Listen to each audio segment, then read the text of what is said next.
Good evening, friends. Welcome to SPTV Late Night live stream. How many of you maniacs are actually up right now? It's 9:30 p.m. here in Los Angeles. If our East Coast buddies would be what, 12:30 a.m.? If you're here, what are you doing here? It's Monday morning. Don't you have work tomorrow? What do we have in the audience? I'm all good with the time, being an insomniac. Me too, Cindy. Welcome, wherever you may be.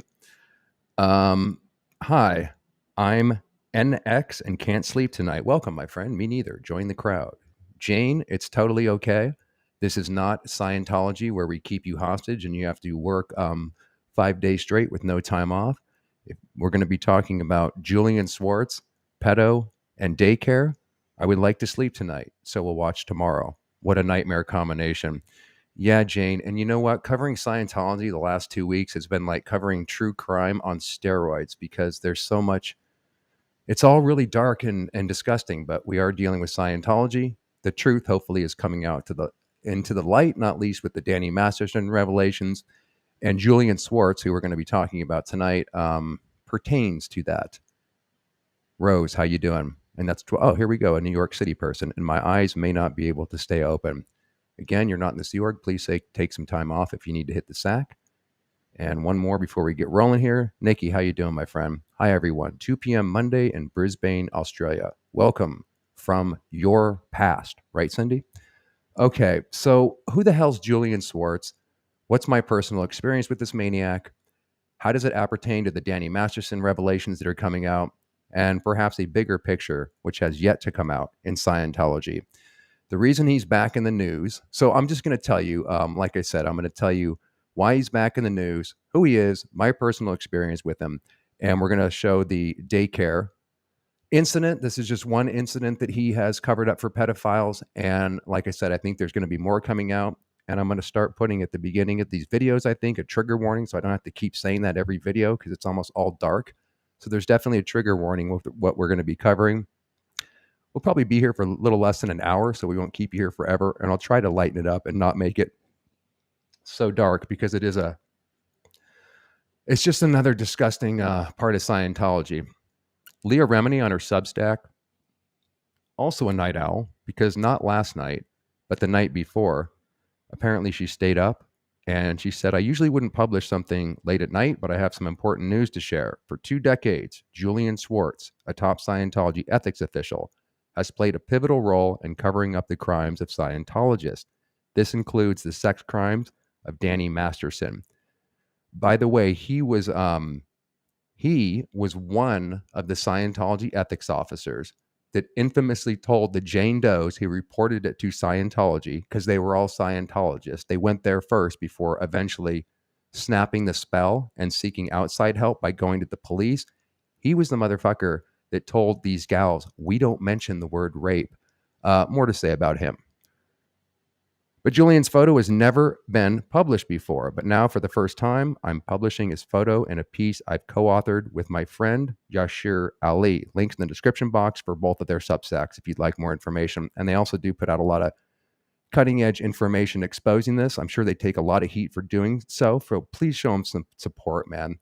These guys are doing really good work and kind of bringing out old skeletons. So meet Scientology's obstructor-in-chief, a man who has covered up many crimes involving sexual violence, including the molestation of young children. So who is this maniac? Julian's official title is Chief MAA. Actually, let me throw the chat over here, guys, so we can hang out here. There's something about having you here on the right-hand side that makes it feel more tenable. We're going through this shit. Okay, so his title, let me make sure I'm on the right page. His title is Chief MAA at AOLA. That means he's Chief Master at Arms of the Advanced Organization of Los Angeles. Long story short, he's the ethics officer that you meet when you do the OT levels. Again, I'll tell you more about my experience with him when I did the OT levels as we carry on. Basically, Julian's a top Scientology ethics officer and a Sea Org member, Scientology's paramilitary workforce. But that doesn't give away how sinister and criminal his deeds are and how powerful he is within Scientology and in the lives of Scientologists. Julian's only job is to protect Scientology at all costs, even if that means committing crimes. To protect Scientology, Julian covers up the crimes of Scientologists, silence victims, and whistleblowers, engages in harassment and intimidation, and destroys people's lives. No photo has ever been published of Julian, even though he's been mentioned in numerous press accounts and trials. Julian has no public profile, no public social media, and a minuscule digital footprint.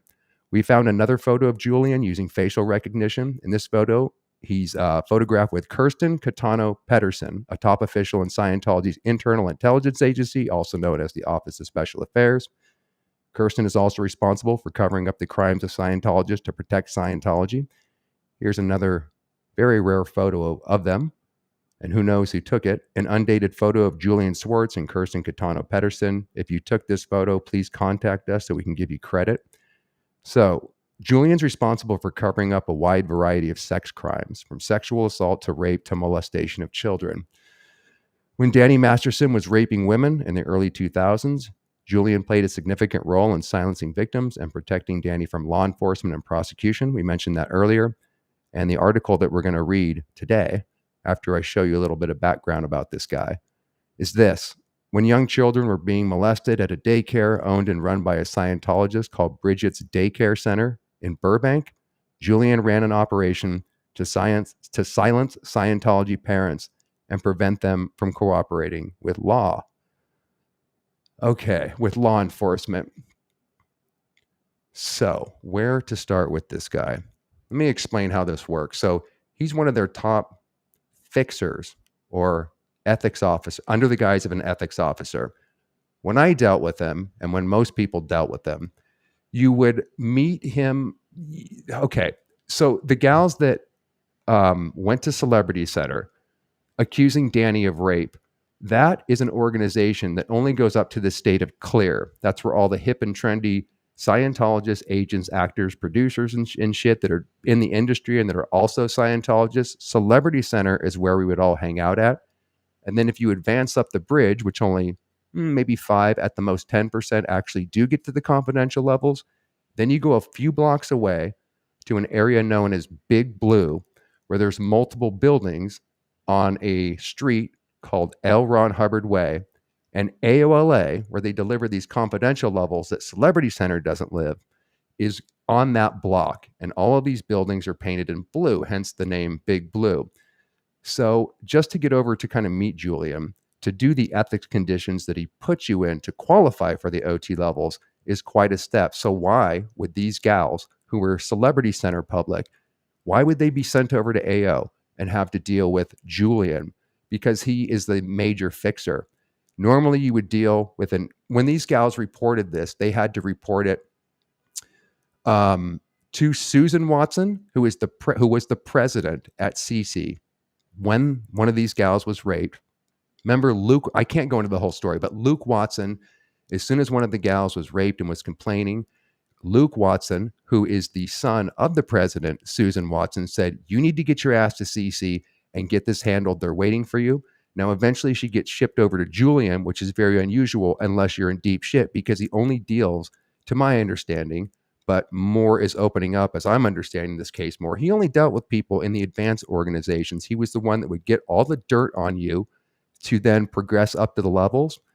And what I mean by dirt is this, and I'll show you my personal experience with this guy. But it's kind of complex, so let me keep it simple. So like I said, Celebrity Center will take you up to the state of clear, and then the next few choruses that you do before you go on to the advanced level starts at the bottom here with solo chorus part 1. Then this is where you meet Julian.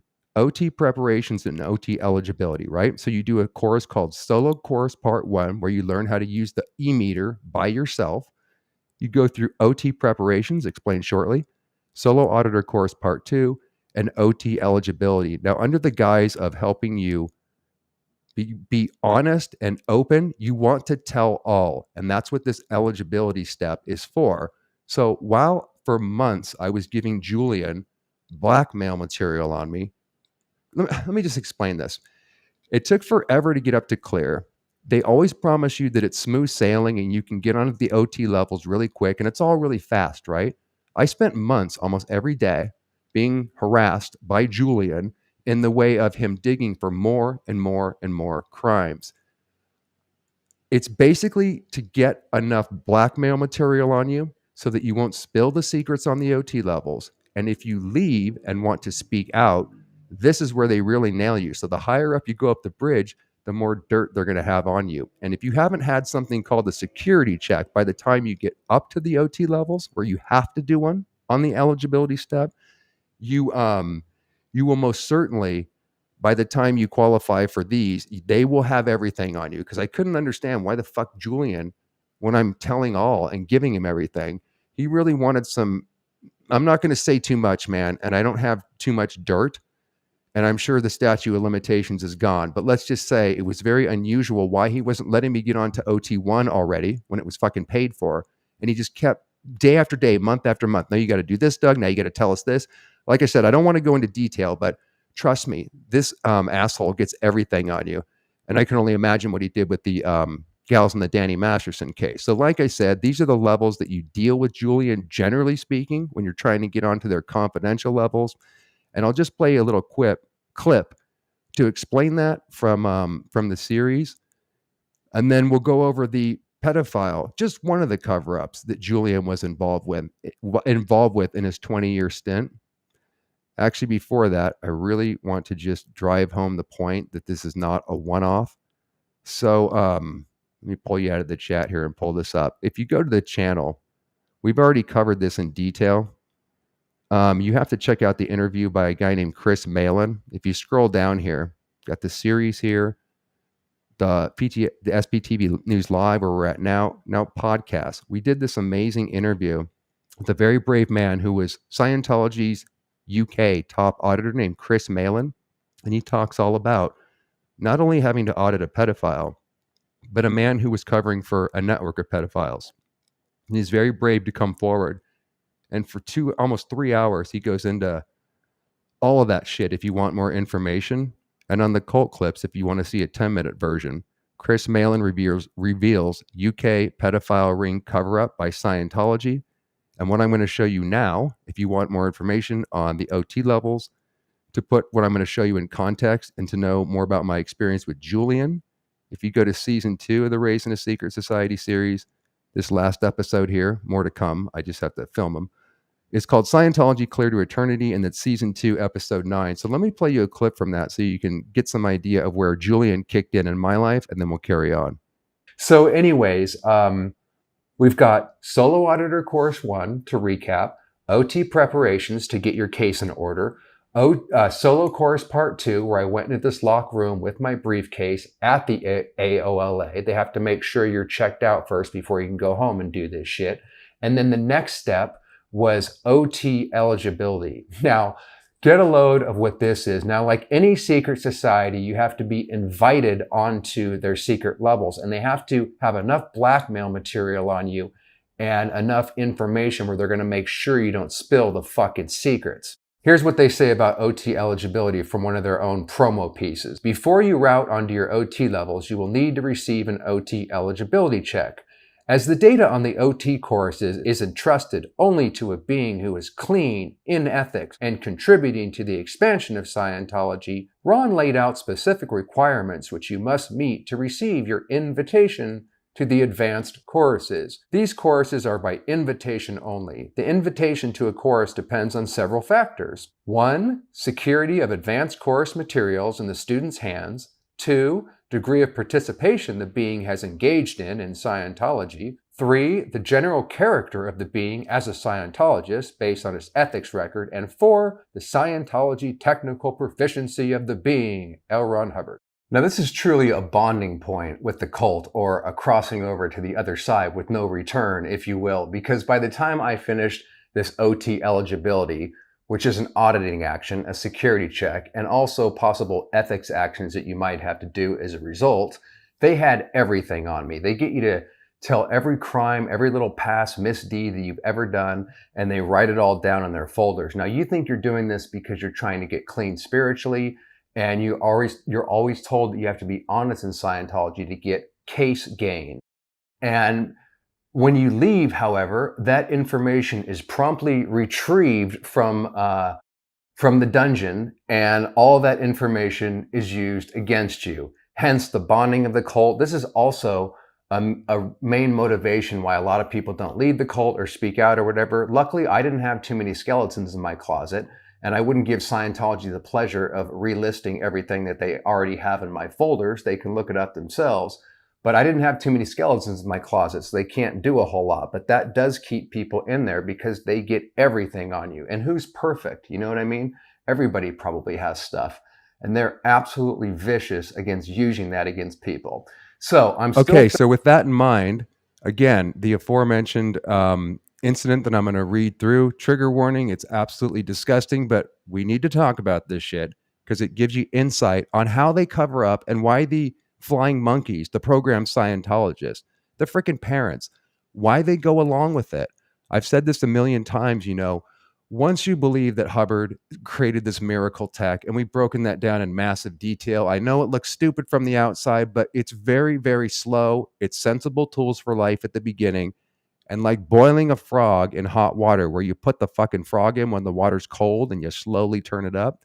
By the time the motherfucker's boiling, he can't jump out. That's exactly how Scientology works. So, really, before you hit the Xenu shit, all the stuff you see on South Park, 5% of people get up to that South Park level, the Xenu level. That's the level I got up to before I finally started to crack. I had to have a nervous breakdown before I woke up.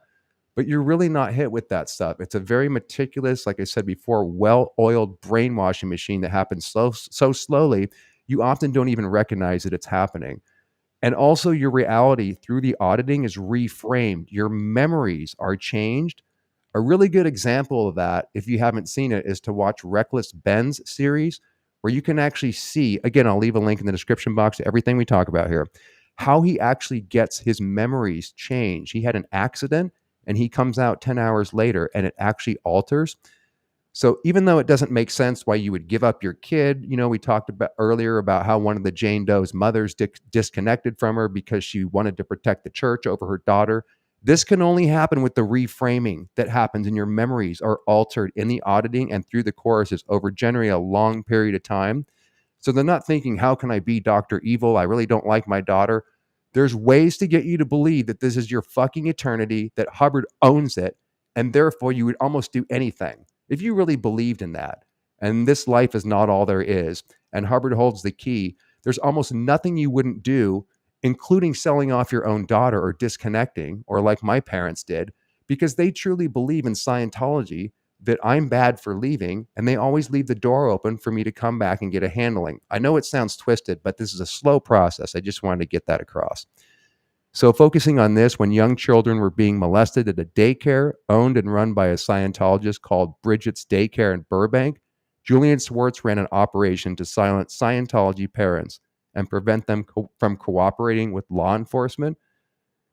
So here we go. This isn't too long of a read.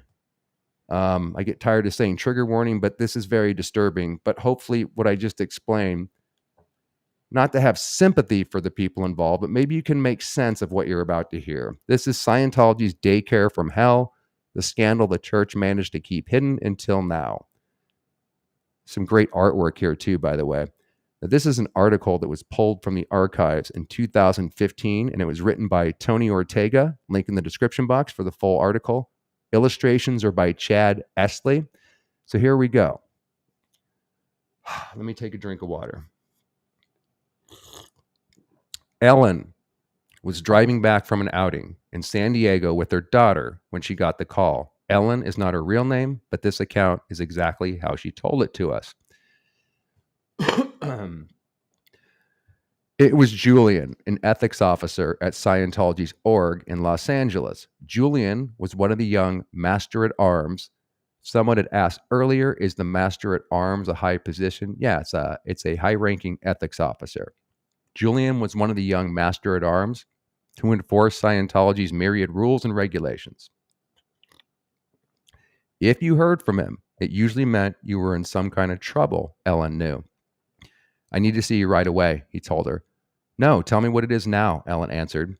If she was in trouble, she wanted to know right away. I can't really get into it. You're going to be getting a call from a police detective. Ellen frowned.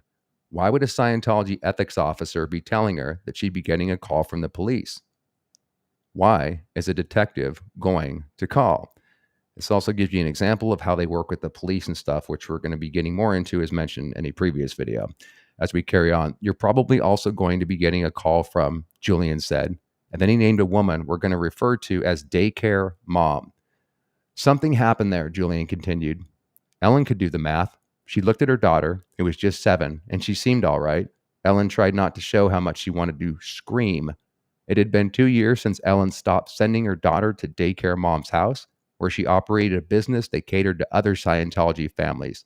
Ellen had a bad feeling about the place then, and now her worst fears were coming true.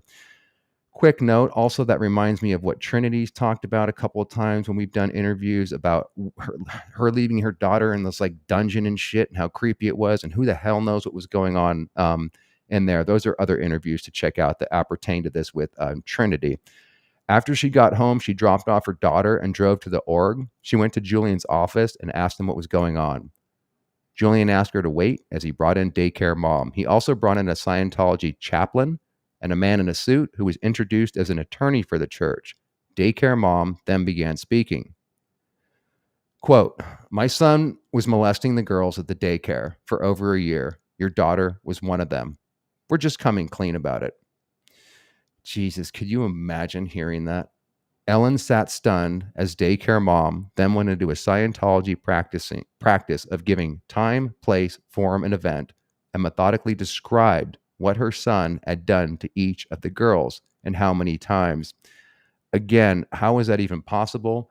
Everything is reframed in Scientology. So even though you're reliving the abuse by telling her what her son did by time, place, form, and event, there's a thing in Scientology called writing up your overts and withholds. Human translation, those are transgressions. You do this all the time in Scientology.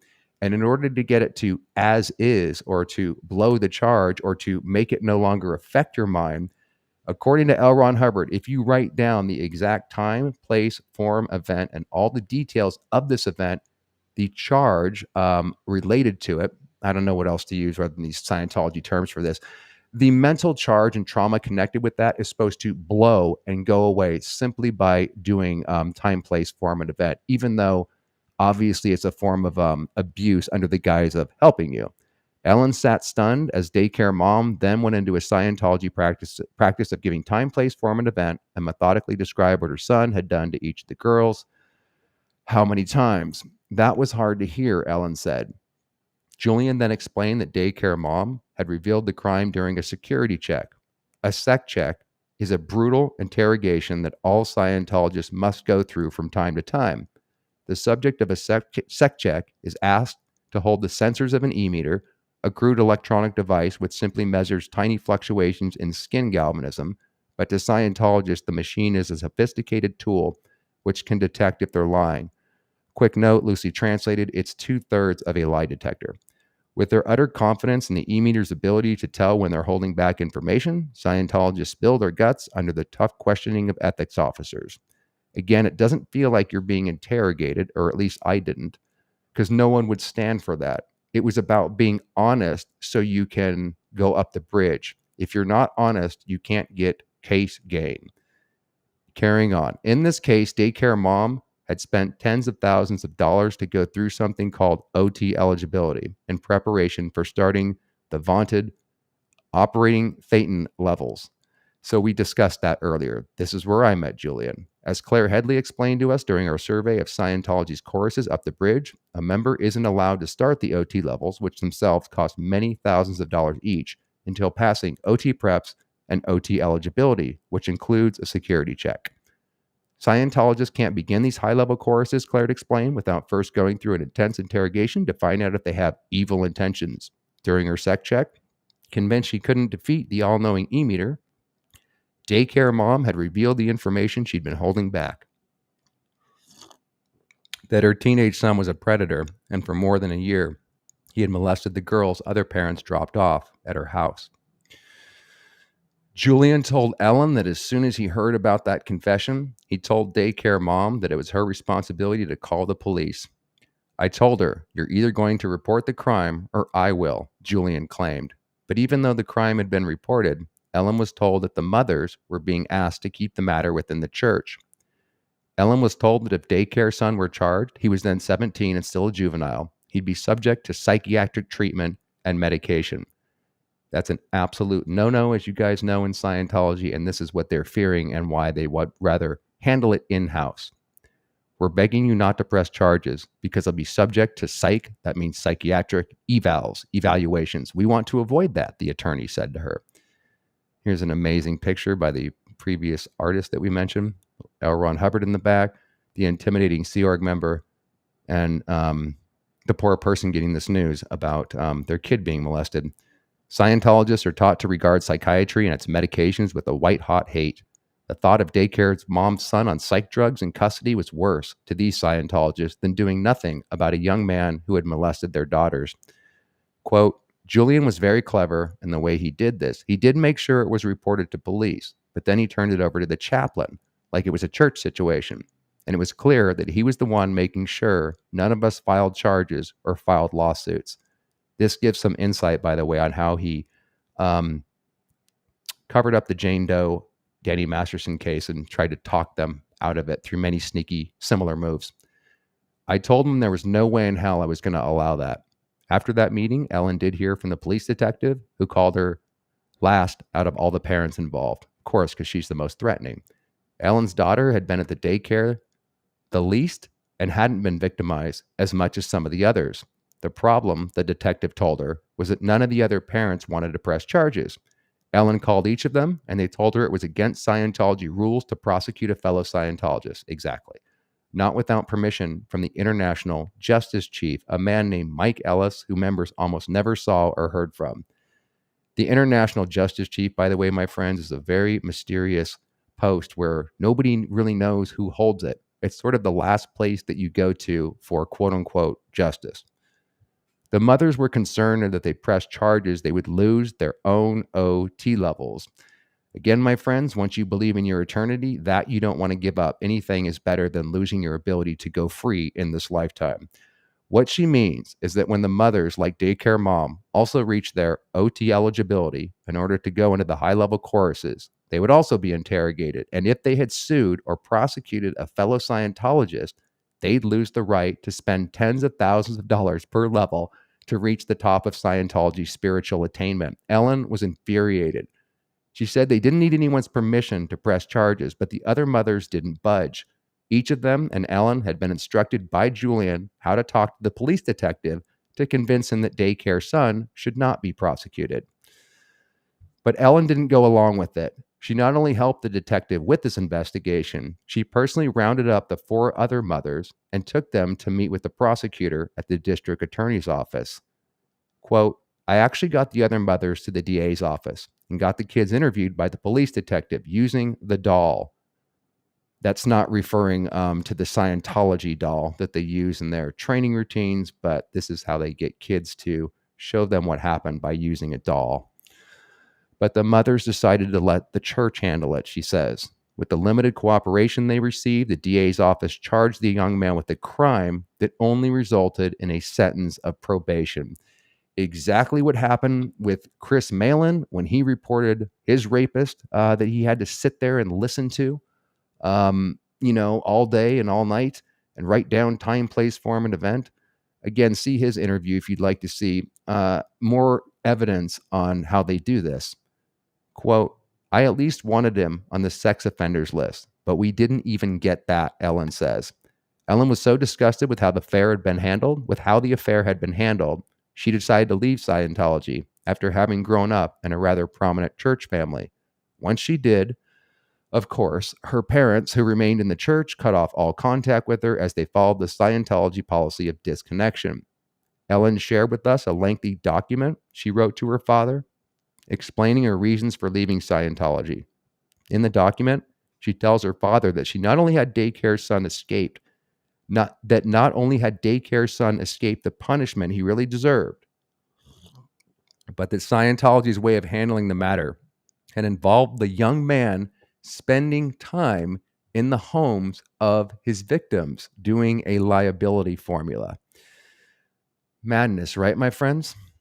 When Scientologists are considered to have committed a transgression of some kind, they can be assigned a lower condition to reflect their lack of status. Liability is one of the least severe lower conditions, and making up for it requires an involved program of contrition, including asking permission of others to rejoin the non-liable population. Daycare son had reportedly spent time in the homes of his victims, so he had accomplished this program, Ellen told her father. This looks so mad today, my friends, looking at it, but I completely can go back to this mindset and actually make sense of exactly what they're thinking when you guys must be going, holy shit, I would never do that. Oh my God. So when she found out about it, Ellen says she was shocked. Quote, I thought sure the church was going to declare them all, Ellen says, referring to Scientology's practice of excommunicating members by declaring them suppressive persons. But the mom is still in the church, and so is the kid. They let them do the conditions to make up for the crime, and they even let him babysit. That's when I never went back. Ellen says with disgust, but there's more to the story.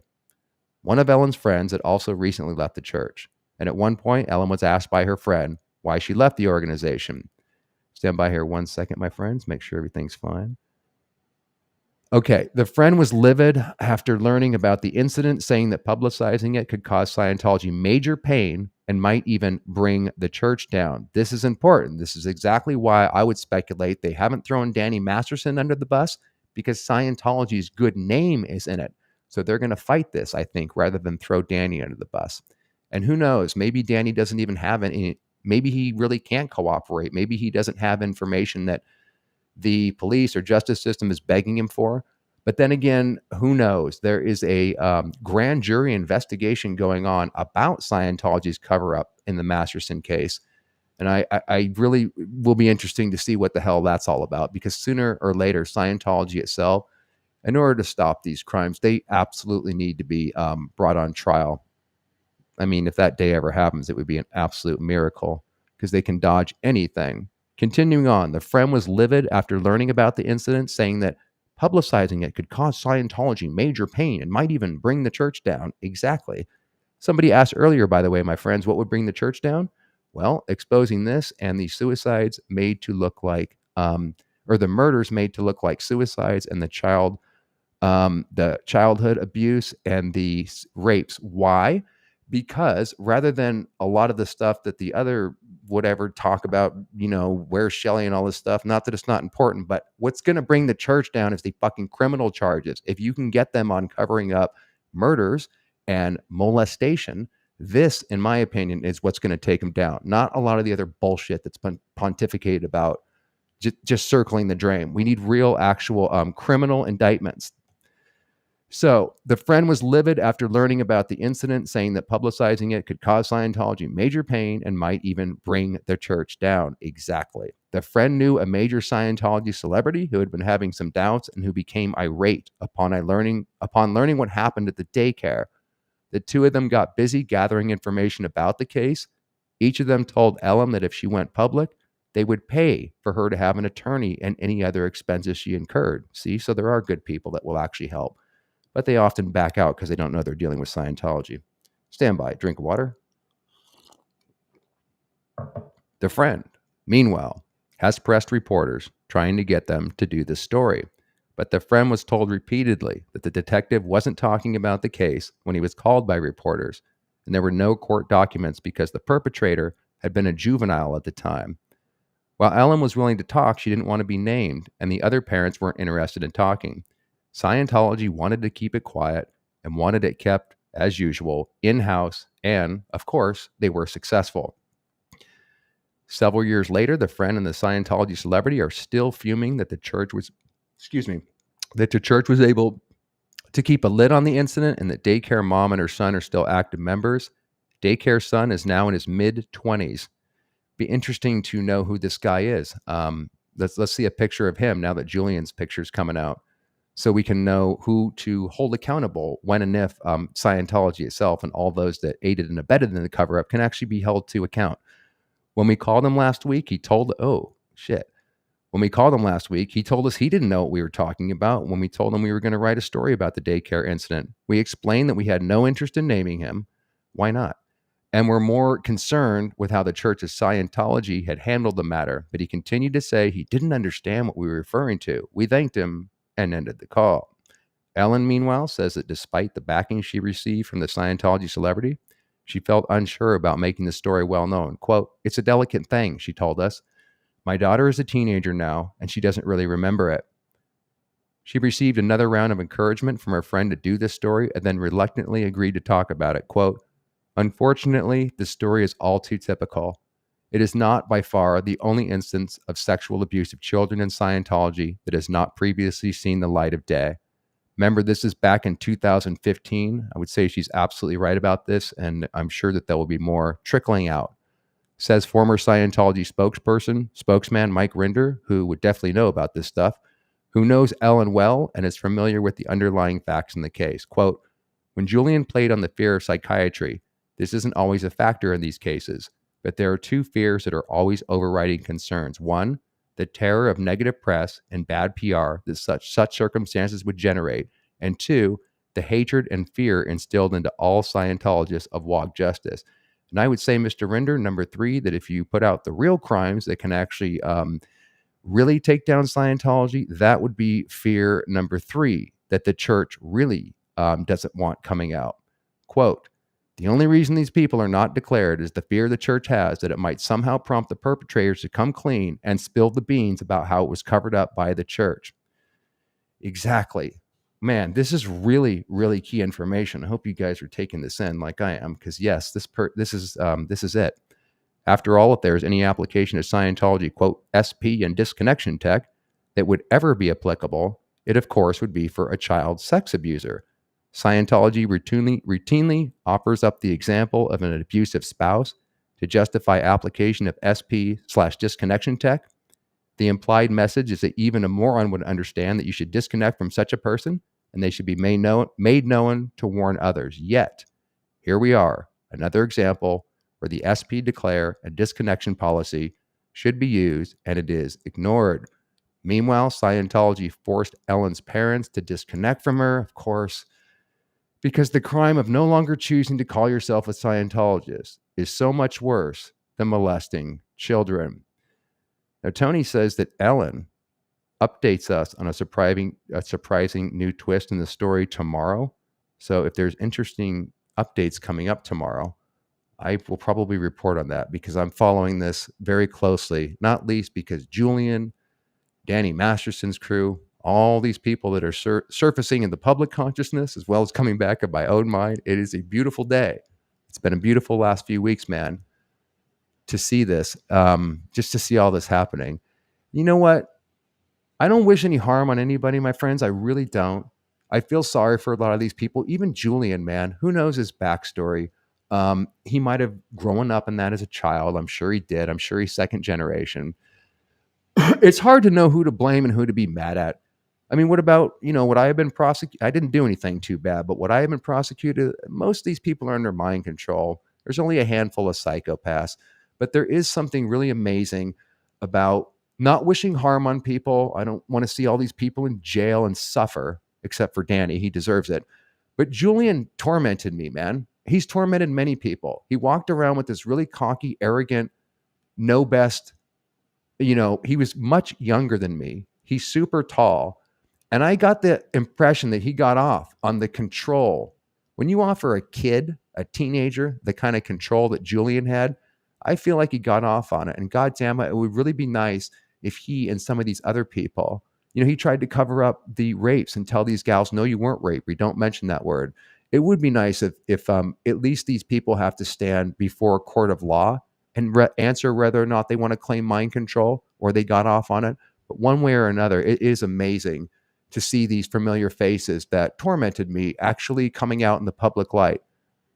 So God bless, Leah and such for bringing this to light. That's all I really wanted to cover, my friends. I'm going to blaze through the, just to see if you have any questions. I don't know if this is working or not, but like I said, we don't do the super chats. And to see your questions, if you put a couple of question marks beforehand, I can just blaze through it really quick and easily pick up your questions or comments. So if you wouldn't mind doing that. Yes, exactly, philosophy. And you can't say this to Aaron, by the way. Aaron will defend Mike. Maybe he's oblivious. Maybe he really believes this. But don't tell Aaron Smith Levin that Mike hasn't told all. Absolutely. I love Mike too. And undoubtedly, that's part of why he's driven. I mean, he's done a lot of work to make up the damage. But I think he knows a lot more about these crimes. You goddamn right he does, man. That's absolutely true, in my opinion. Well, not just my opinion. We'll be covering more of that when we get into Lisa McPherson. We've covered the death of Victoria Britton's son, Kyle, where Mike was around. And there is more to say about that. Not to throw him under the bus, but like I said, it's time to stop circling the drain and just putting out bullshit about, where Shelley and shit, and get to the shit that's actually going to criminally prosecute Scientology. The deaths, the murders, the suicides, the pedophilia, and the sexual abuse. That's, in my opinion, what we need to focus on. I'll get off my high horse, but seriously, what you just mentioned, philosophy, has been a point of contention, and why I call a lot of that group controlled opposition, because there's areas that are off limits that you're not allowed to talk about. But since I'm not a part of that group and I just want to see the full truth come out, I don't have to sell out to them. Okay. Any other questions, my friends? Okay, thank you. Someone putting the question mark. So easy to find. Philosophy again. Doug, do you think there are enough people in the X community to bring group lawsuits against this cult? There's not enough victims. Good question. When it comes to the law, I know absolutely nothing. So if there was a class action lawsuit brought about by ex-Scientologists, I don't know. What would we all sue for philosophy? How would we go about doing that? We do have some armchair legal experts and I think real legal experts in the audience. So please, anybody that knows and has information about what philosophy is asking, if you wouldn't mind leaving comments like you have and giving us a little lesson on some law options to bring forth a group of people, because there's a ton of ex-Scientologists and more coming out that want to seek justice. And surely there would be a way for all of us to get together where we could do something along the lines of what philosophy is talking about. Okay, thanks for that. Any other question marks as I blaze through here? This dead air is just really, really bad. I have to find a better way of doing this. I think that's about it. I don't see any other question. Here we go. Wendy, thank you. What level did Danny Masterson get to that you're aware of? Good question. I don't think his service completions are fully listed, if they're listed at all. That means if you Google like Doug Kramer, Scientology service completions, or Danny Masterson service completions, it's not necessarily going to show, it doesn't show everything I did. And it might not show, I haven't Googled it yet, it might not show that Danny did anything or very little, but I know he didn't get up to clear. He was a dilettante Scientologist. And as more information is coming out, apparently he was an alcoholic from what I understand. He needed to drink. And when he got put in prison, when he was awaiting his sentencing in jail, from what Aaron and others have been putting out, he went under medical?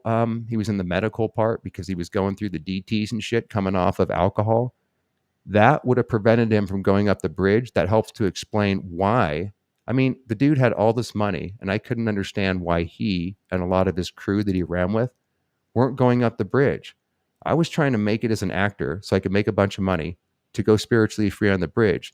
These guys had the money, the people that I looked up to like Danny, and for some reason they were always partying and never going up the bridge, but that's probably why. And he didn't make it very high. And not just Danny, but Jordan, Alana, Chris Masterson. I don't think any of these people got up to the confidential levels. They all just, there's something about certain celebrity, second generation, pampered Scientologists that Scientology is in their bones. It's in their core because of the way they're raised by their parents, but they often don't do too much of the bridge, particularly the auditing side, for reasons that I don't totally understand, because that's all I wanted to fucking do. Thank you for that question, my friend. Anybody else here?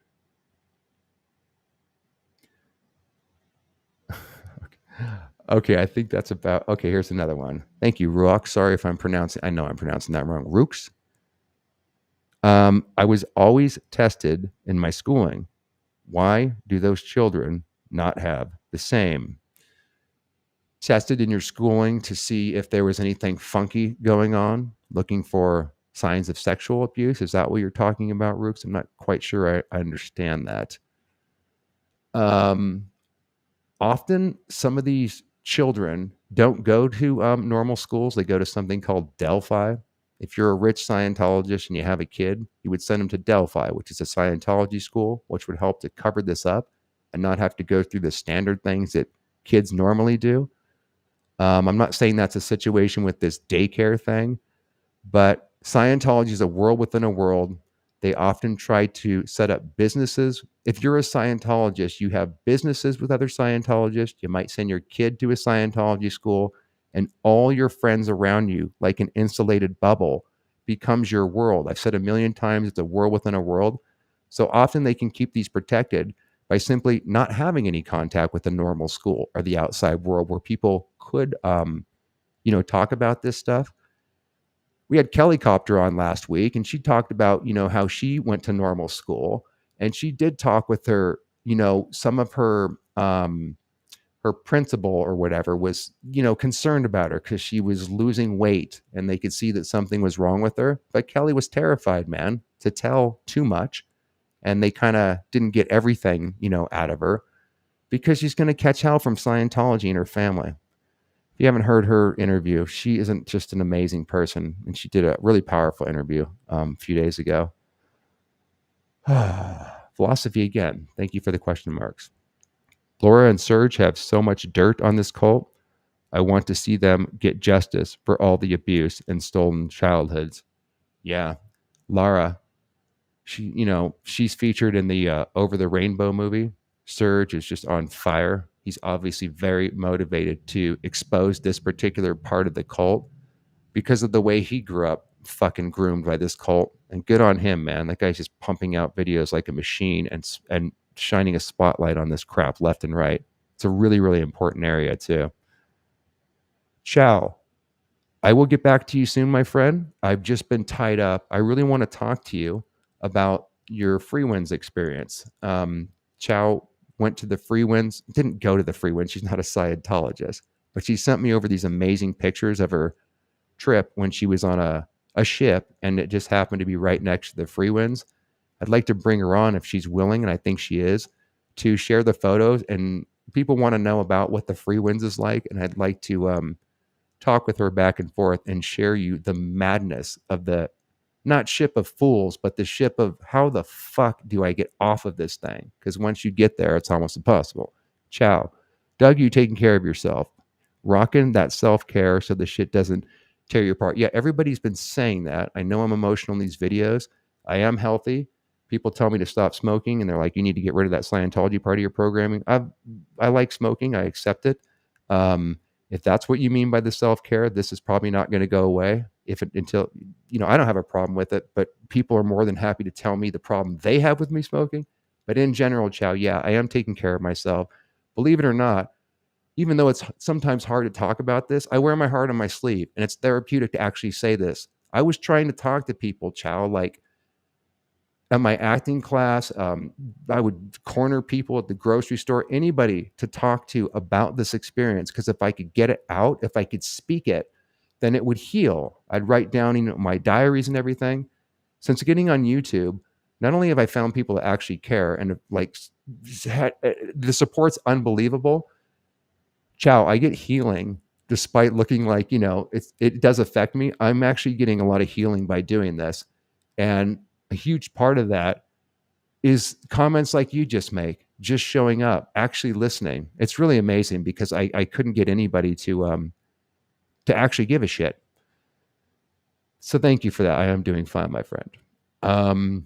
Philosophy again. Doug, I've noticed that a lot of the people who break free from it I need to actually blow this up so I can see this better. Stand by. Doug, I've noticed that a lot of the people who break free from it are the ones raised in it, like it's not their choice. So maybe that's how they don't get fully programmed. Yes. Another good example of that is Kelly Copter, again, who resisted it with every fiber of her being, no matter, and her fucking mom and dad put her through fucking hell to get on that meter at 3 a.m., to tell her all her crimes, to literally do an exorcism in her bedroom using tone 40 intention to get the beans off of her 6-year-old, off of Kelly, who was 6 years old at the time. Yes, indeed, that is the case. Philosophy again. Doug, I've noticed that. Did we already cover this? Yes. Yeah. So I resisted it too. Kelly does. A lot of the second gens, I would say, either take to it massively, depending on the character, or they're rebellious like me and Kelly was. Kelly didn't take to it at all. Neither did Marisa Sigmund, who we also did an interview with. Something about the girls, they suss it better than the dudes. But I resisted it forever, and a lot of second gens do. But often they can also get super immersed in it because they're second generation as well. It depends on your character, I would suggest. N, one of the most uninteresting monikers I've ever seen. No, just kidding. But you make up for it with that. Oh, that's a cat. I thought that was a seal. Cute kitty. And Doug, are you going to make more episodes of Bridge of Total Amnesia? Yes, my friend. I've had to work through multiple channels getting taken down. It's been taking months to get this fucking thing back up again, going back and re-editing the episodes. You're talking about the series called the Raised in a Secret Society series, which is what I started with, you know, 3.5 years ago when I started the original channel. And as soon as I have a breather, I am going to continue on where we left off, which was part of the episode that we showed you tonight. Season 2, episode 9, called Truth Revealed. There's 1, possibly 2 more episodes in season 2. And then there's about 10 episodes in season 3, which is hopefully the most helpful part, or I hope it does, because that's the deprogramming part. You know, I lived a living hell for about a decade suffering complex post-traumatic stress disorder. I want to talk about that. And like I said, I know people worry about me, but I've already, I still have trauma for the rest of my life to heal, but I already went through the dark night of the soul. I already went homeless. I already went through adventures that almost broke me. So there's nothing that could happen nowadays that would compare to that. I am on the other side of it. And so I can speak out about this stuff, have it affect me, and not be all crushed about it. Although it does take something out of me, and I have to take breaks once in a while. But that's an answer to your question without the rambling. Yes, there's definitely more episodes to come as we carry on. Greg, Masterson check would blow the e-meter. That's funny and very true. Not necessarily like you're talking about Danny, right? I think I only met Chris Masterson once. He seemed like a decent guy. I think Jordan and Alana are under their brother's spell, Danny, because they looked up to him. Maybe that will start to fade away as he spend time in prison and they start to reflect. I don't think all of the Mastersons, except for maybe Carol Masterson and Danny Masterson, I don't think they would all necessarily blow up the e-meter, but that's fucking funny, dude. Danny would have like what you call like a dirty needle. So you hold the soup cans and there's this needle action that goes like this, which could just mean you're wearing a ring on your finger. Any kind of whatever metal will also make that happen. But there's a needle read that goes like this. It means you're like basically Hitler and Satan combined, the most evil person in the world. And if Danny was put on that, that's what would happen. Somebody asked, by the way, on somebody else's video that I was watching, if Danny would do Scientology, if it was offered in the prisons. Yes, I would say that it is. They're not going to have the e-meter in the prisons, just like they didn't have the e-meter, I imagine, when Charles Manson was introduced to it in prison. He did 150 hours of auditing. He was introduced by Lanier Raymer, and he was a hardcore Scientologist. They get it into the prisons through something called Criminon, which is one of their literally hundreds of front groups when you break it all down. And Danny, I think, would have the option to read Dianetics and other books by L. Ron Hubbard that would probably be in the prison. And since he's supposedly just reading all day, is scared shitless to go out into the yard and won't get any sun, probably because he's afraid he's going to get his ass kicked, I think he's going to be doing a lot of reading, and perhaps he'll find himself some L. Ron Hubbard, or hopefully something a little more actually philosophical that can I don't think he's going to be rehabilitated. I don't think personally he's real rehabilitatable. I was going to say maybe you could find something better to help him, but unless he somehow gets out and it's a miracle, I think he's fucked. The nurse, how are you doing, my friend? The nurse who loved me, 89. Will you do a video with Serge? Absolutely, anytime. I'm kind of lazy at reaching out to people. People reach out once in a blue moon to me. I've never actually turned down an interview, I don't think. So if he ever wants to talk or vice versa, I would love to talk to him. Maybe I'll get off my lazy ass and ask him. Thank you for that, nurse. Nurse with another one. What's your email? I have COS filters to send you pics of. Okay, very cool. Thank you. Oh, flyers. Yeah, that would be great, nurse. I actually might be able to use some of those. I got off their mailing list a long time ago. I mean, it took them like 2 years after the original YouTube channel for them to finally stop sending me information. And I loved it because I wanted to use it. And I still have some paraphernalia, but I would love to see any Scientology material that you guys have. Email address, dbncdoug@gmail.com. In all the videos, my friends, if you go to the video, right below that is an option to pull down the description box. And in the description box at the very bottom are all the links in all the videos to email, Instagram, Facebook, how to contact me. If you'd like to donate to the channel, if you'd like to join the Discord, it's all in there at the bottom. So nurse, please send me an email. Hit me up whenever you have a chance. All right. Anything else? Yes. Let me pull it up so I can see it. Stunt. I don't know. It's hard to actually read the thing out. So I'm sorry if I'm getting that wrong. Stunt Brat Smith. Wouldn't Ashton have been considered a suppressive person, being a bestie of Masterson, if he was not a member of the cult? Not totally sure what you mean there, my friend. Like, the way that they look at celebrities is different than normal people. So since Ashton was such a good friend with Danny, he would often appear at their Christmas stories. I'll put out a video or show you the Christmas stories where the whole cast of that 70s crew is at the annual Christmas stories where they raise money to get the LAPD in their pocket.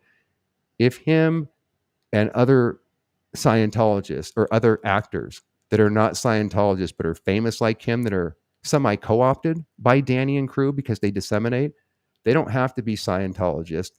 They can get away with a lot more. And somebody like Ashton is not going to be declared suppressive by Scientology or Danny's PTS to him or anything, probably, simply because of the money and the connections that these kind of people bring. There's a policy for the public that you follow and that you think you're following. And then there's other policies for the celebrities that I didn't find out until I got out that don't appertain to them, and they can literally get away with murder. Like literally sometimes. Okay. Any more questions before we roll out of here? Awesome. Okay. Thanks, guys. Thanks for hanging out with us, and we'll see you very soon. I won't say too much, but I'm thinking about putting out some more videos along the lines of, exposing some of these celebrities and stuff, but I have to kind of think about what I can put up on YouTube without them dinging me or hitting me with some copyright or anything. But like I said, I think that this Danny Masterson thing, as we're seeing already, I mean, it's already filtering over into Ashton, Mila, and all these other people. It's very good to see a day of reckoning actually happening, and we're just starting.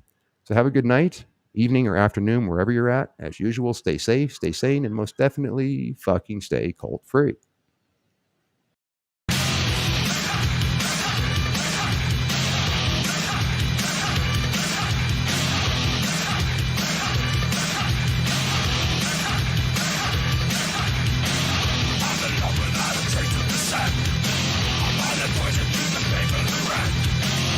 Physical labor, an intense ideological study used to break the subject's will, or is that the truth?